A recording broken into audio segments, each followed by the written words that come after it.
അപ്പോഴേ നമ്മളുള്ളത് കിളിമാനൂരാണ്. കിളിമാനൂർ ഇവിടെ ഒരു നാടൻ ഡോഗ് ഉണ്ട് കേട്ടോ. അപ്പോൾ അവനെ അഴിക്കാൻ വേണ്ടി ഇദ്ദേഹം എനിക്ക് ചലഞ്ചതാണ്. മകേഷ് അല്ലേ പേര്? മകേഷ് എനിക്ക് ചലഞ്ച് തന്നിട്ട് വന്നതാണ്. മകേഷിൻ്റെ അമ്മാവനാണ്. അമ്മാവനും മോനുമാണ് ഉള്ളത്. അപ്പോൾ ഇവിടെ ഒരു ഡോഗ് ഉണ്ട്, അടിപൊളിയാണ്. പിന്നെ അച്ഛൻ്റെ ഡോഗ് അല്ലേ? എന്താ അവൻ്റെ സ്വഭാവം? എന്താ അവനെ വെളിയിൽ ചാടിയാൽ പ്രശ്നമാണ്. ഈ മേഖലയിലുള്ള പട്ടികൾ മൊത്തവും പോകും. കൂടെ പറ്റും 4-5 പട്ടികളെ കൂട്ടത്തിൽ നിന്നുകൊണ്ട് ഏതെണ്ണത്തിൽ ഒരിടത്തിനും പിടിക്കും. പിടിച്ച് വന്നിട്ട് തറയിലടിക്കും. ഇവ അടിച്ചിട്ട് വന്ന് കൊന്നിരിക്കും.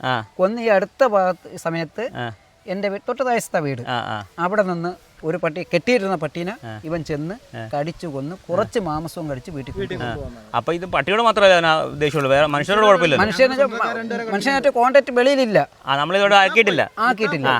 മനുഷ്യനെ കിട്ടിയാൽ തീർന്നു. അപ്പൊ ഈ പട്ടീനെ കടിച്ച് മാംസം കൊണ്ടുപോയി മനുഷ്യന്റെ സ്ഥിതി ഏതാണ്? അപ്പൊ ഞാനിന്ന് വന്നത് അറിയോ, ഈ മകേഷ് എനിക്ക് ഒരു ചലഞ്ച് തന്നു. ഞാൻ അറിഞ്ഞില്ല. അതായത് നമ്മുടെ അച്ഛൻ്റെ ആ ഡോഗിനെ ഞാനൊന്ന് അഴിക്കാൻ വേണ്ടി. അപ്പൊ ഞാനൊന്ന് അവനെ ഒന്ന് ട്രൈ ചെയ്ത് നോക്കട്ടെ. കുഴപ്പമൊന്നുമില്ല, 100% ഓക്കെ. പിന്നെ കടിക്കുക എന്ന് വെച്ചാൽ ഉത്തരവാദി ഞാനല്ല. അപ്പൊ കടിക്കുന്ന ഉറപ്പുണ്ട്?